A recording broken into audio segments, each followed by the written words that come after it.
Kukulayan ko tong buhok ko. Pinagupit ko na eh. Nahabaan na. Niliguan ko muna. Tapos natin kukulayan. Uy, naiinitan na. Hindi na ako sanay ngayon ng mahaba buhok. Mura lang palang pagupit dun sa palengke. Sa parlor. May parlor doon.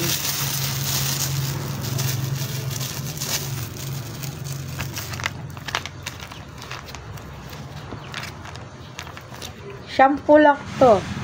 Silk Organic Shampoo sa. Saktong-sakto lang to sa aking ano. Sa aking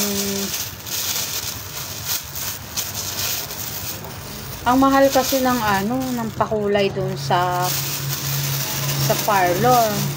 Ang pakulay ay 500. So, hindi kaya. Eh, ang iksi-iksi lang ng buhok ko, kaya ganito na lang muna ang gagamitin natin. Uy! Ay, dapat pala, ano yata to?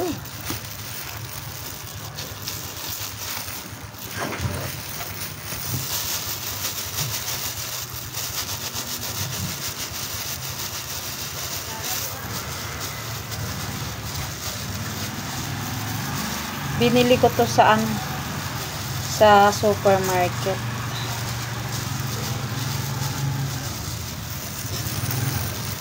Baho naman.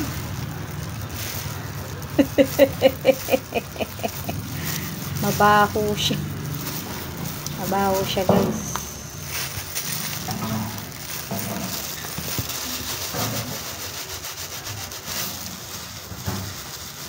White na kasi itong buhok natin. Hindi naman ako nagkukulay ng black. Ibang kulay. Kaso lang, ito lang, dito lang yung ano. Dito lang yung kulay eh. Dito lang sa harapan. Baho.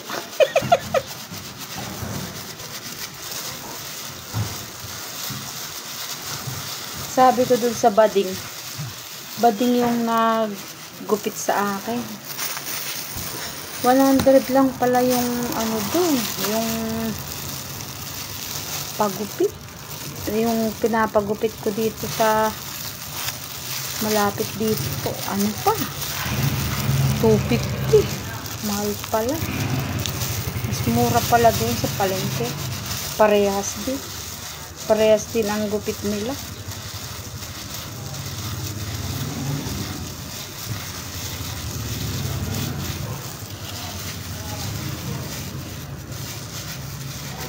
Kulay ano to?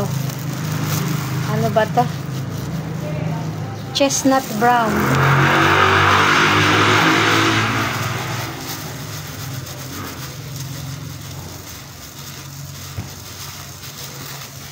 Tapos aalagaan natin sa cream silk para hindi siya matigas.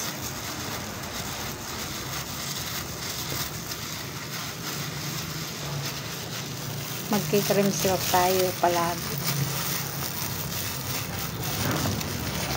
Konti lang naman pala itong pangulay na ito.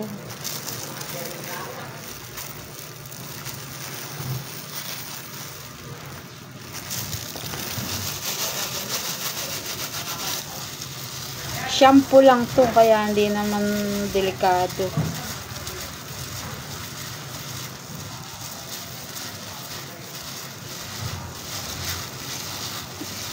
Importante lang dito ay yung importante lang dito yung yung puti-puti ay mababawasan.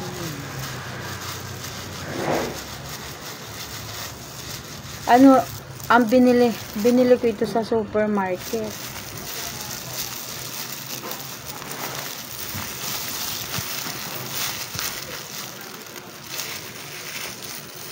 Ay, natapon. Lagay na natin lahat para kumapit. Shampoo lang eh.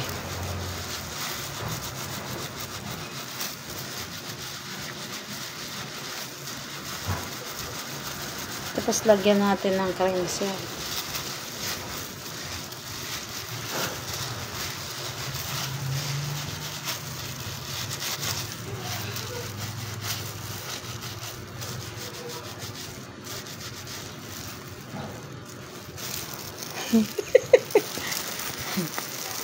Sabi ni Jen, mag-ano daw ako.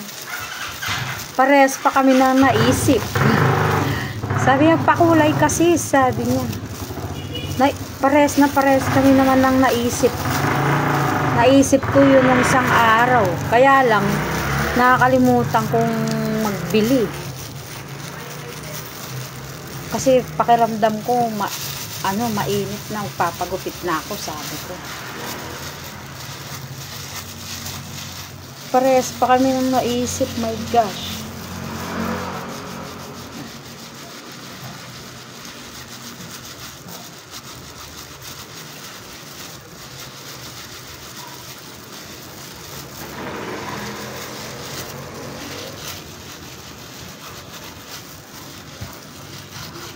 Kailangan shampoo lang naman to, kaya hindi na masyadong matapang. Kaso lang, nilalagay ko yung buong isang sachet. Makapal kasi itong buhok ko. Pero pinaiksian ko muna. Pinaano ko muna, pinagupitan.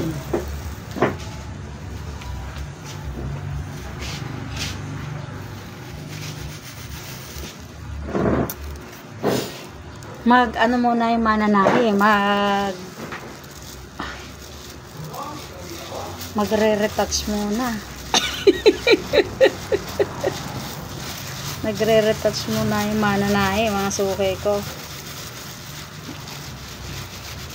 Nagpunta kasi ako sa palengke. Kinuha ko yung order. Yung mga gusto pala mag-order sa akin ng Gina Fabric, pwede naman. Marami tayong kulay. Gina Fabric. Kukuha din po ako ng mga sample na kulay para makita nyo po. Printed at saka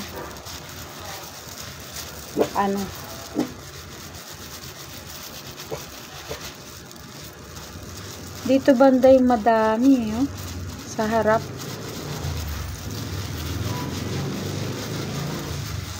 Dito banda.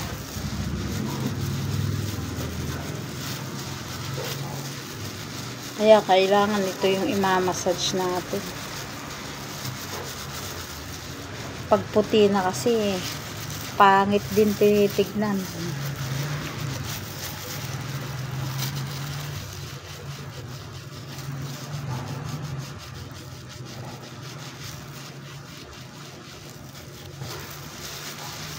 Chestnut brown to.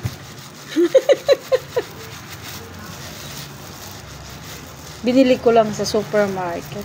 60 pesos. Matagal na rin to. Pag umaba ang buhok mo, papagupit mo, mababawas na. Shampoo lang naman, kaya hindi na masyado maselan.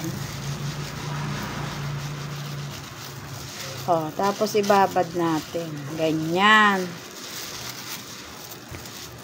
Babad natin mga 30 minutes, guys.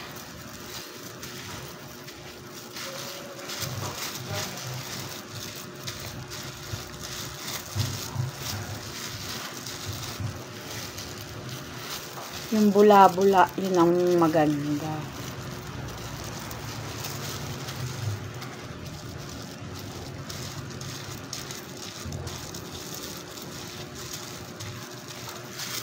Tapos natin i-cream silk. Diba?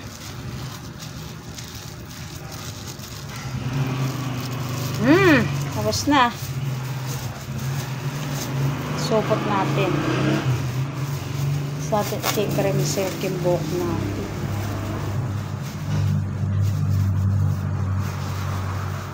tayo ay magtatahi mamayang gabi. Hindi ako nakapag-flex kahapon at may tinapos po ang lola niya. Pasensya na kayo ha. Yan. Marami pa tayo dito mga kortina, etc. Yan.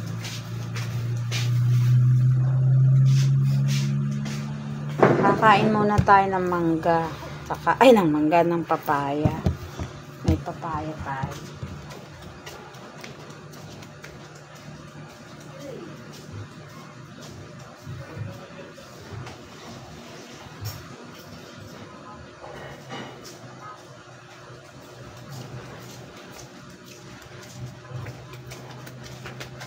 Oh, mga suki ko.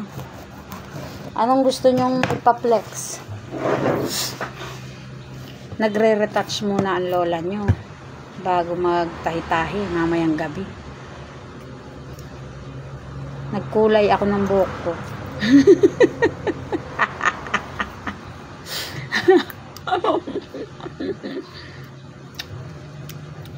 Pinahinga ko muna yung tinda ng tinda at baka nasawa na kayong magtinda-tinda. Puro mga kain-kain muna tayo. Pero mamaya, magpe-flex tayo. Magla-live tayo habang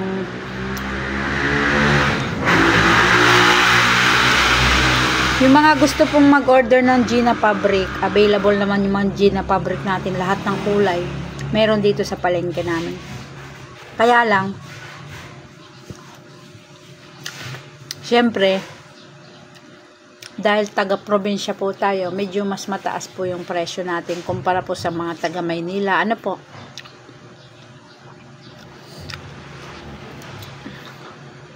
Pampanga po kasi ako. Tapos yung iba po kasi taga-Taytay, Rizal, probinsya man din yun. Kaya lang, doon kasi ang fabric capital. Unlike dito sa atin. Dito sa lugar kasi namin, ang ano lang talaga dito, ang mga tela ay puro Canadian.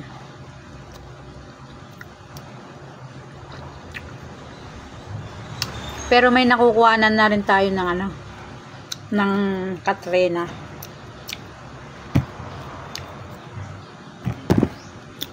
Yun nga lang, hindi ko po maibigay ng sobrang baba yung presyo.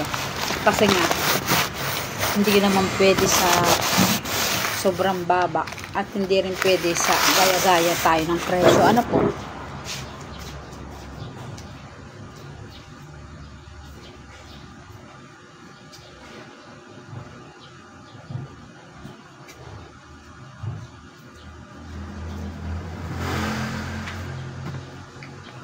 Nasugat ako dun sa nagpalinis ako ng kuko. Nasugat siya. Pero magaan naman din maglinis yung ano, yung naglilinis. Kaya lang nasugat ako.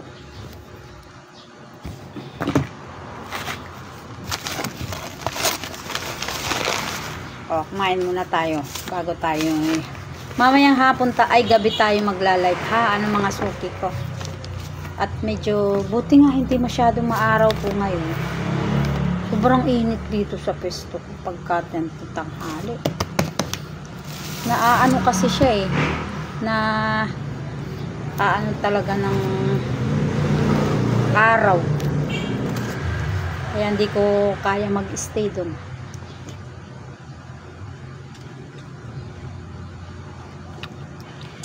Harap ng papaya. Matamis.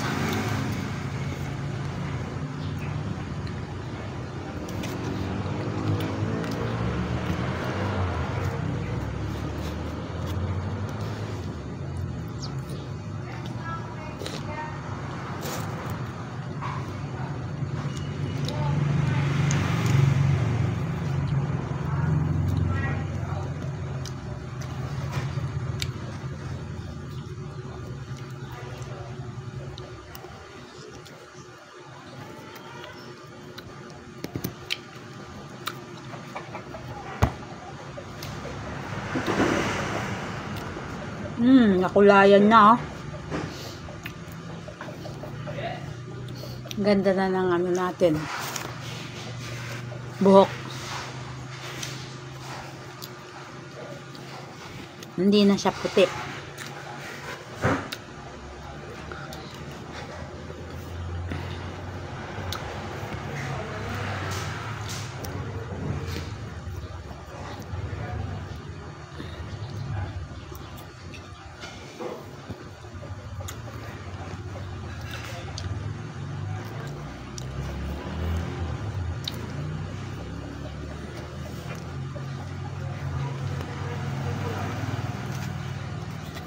Magla-live tayo mamaya sa gabi.